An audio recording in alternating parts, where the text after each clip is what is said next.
मेरे पति ज्यादा से ज्यादा 2 से 3 मिनट तक टिक रहे थे, उसके बाद वह उठ ही नहीं पा रहे थे और मैं अधूरी रह जाती थी।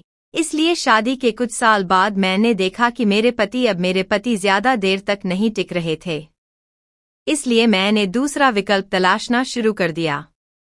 और फिर एक दिन मेरे जीवन में खुशियां आ गई। हमारे घर के पीछे वाली गली में 24 साल का एक लड़का रहता था। जब मैं छत पर जाती थी तो वह मुझे देखता रहता था।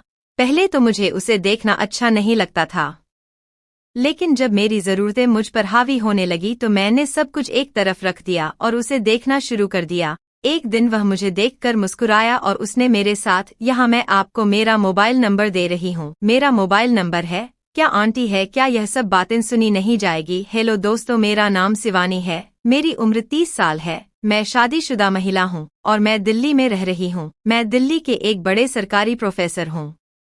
मेरे पति बिजनेस करते हैं। वह सुबह 9 बजे निकल जाता है और रात 10 बजे तक घर नहीं आते।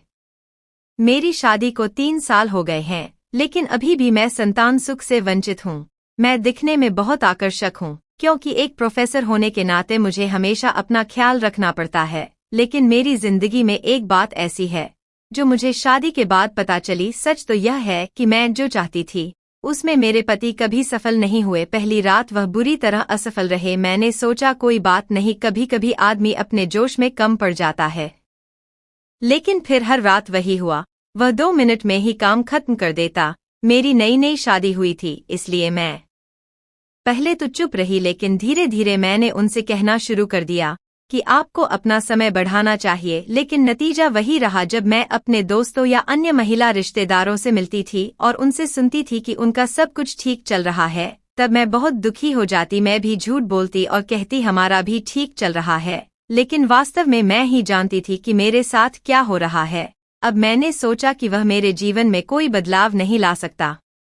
धीरे धीरे मेरा मन उदास होने लगा। धीरे धीरे मैं किसी ऐसे इंसान की तलाश में थी जो मुझे सारी खुशियां दे सके, क्योंकि मेरे पति ज्यादा से ज्यादा 2 से 3 मिनट तक टिक रहे थे, उसके बाद वह उठ ही नहीं पा रहे थे और मैं अधूरी रह जाती थी। इसलिए शादी के कुछ साल बाद मैंने देखा कि मेरे पति अब सक्षम नहीं है। इसलिए मैंने दूसरा विकल्प तलाशना शुरू कर दिया और फिर एक दिन मेरे जीवन में खुशियां आ गई। हमारे घर के पीछे वाली गली में 24 साल का एक युवक लड़का रहता था। जब मैं किसी काम से छत पर जाती थी तो वह मुझे देखता रहता था। पहले तो मुझे उसे देखना अच्छा नहीं लगता था, लेकिन जब मेरी जरूरतें मुझ पर हावी होने लगी तो मैंने सब कुछ एक तरफ रख दिया और उसे देखना शुरू कर दिया। एक दिन वह मुझे देखकर मुस्कुराया, मैंने भी उसे मुस्कुराकर जवाब दिया। ऐसे ही कुछ दिन बीत गए। एक दिन वह मुझे सड़क पर मिला और मुझे चाय ऑफर की। उससे बात करने पर मुझे वह अच्छा लड़का लगा, रंग रूप कद काठी सब कुछ ठीक था। इसके बाद कुछ और मुलाकातें हुई, इसलिए मैंने उसे अपना मोबाइल नंबर दे दिया।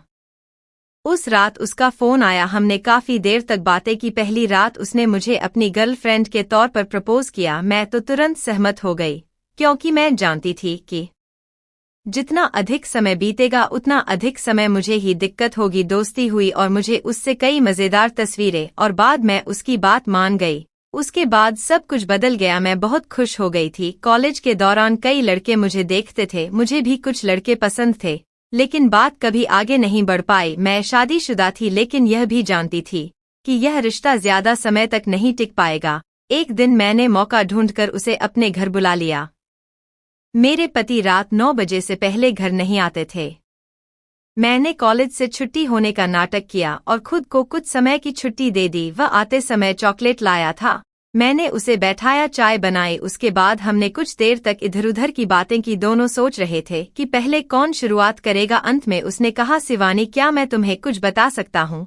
तुम्हें बुरा तो नहीं लगेगा? मैंने कहा, नहीं लगेगा, तुम बात करो। फिर उसने कहा, हम फोन पर खूब बातें करते हैं, लेकिन आज कुछ नया करना चाहता हूँ। इसलिए वह उठा और मेरे सामने एक पैर पर बैठ गया।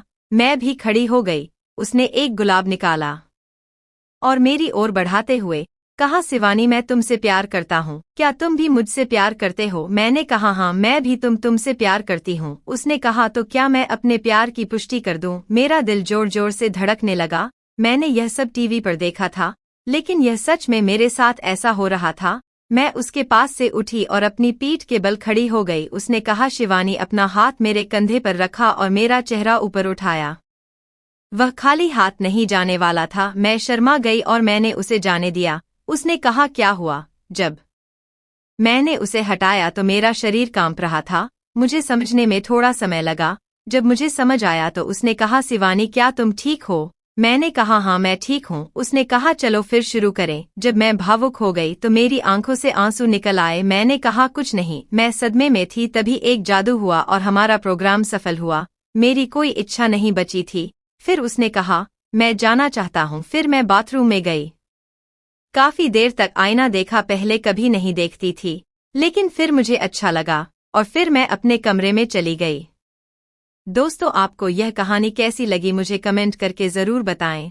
ऐसी और कहानियां सुनने के लिए हमारे चैनल को सब्सक्राइब जरूर करें। मिलते हैं अगले वीडियो में। धन्यवाद।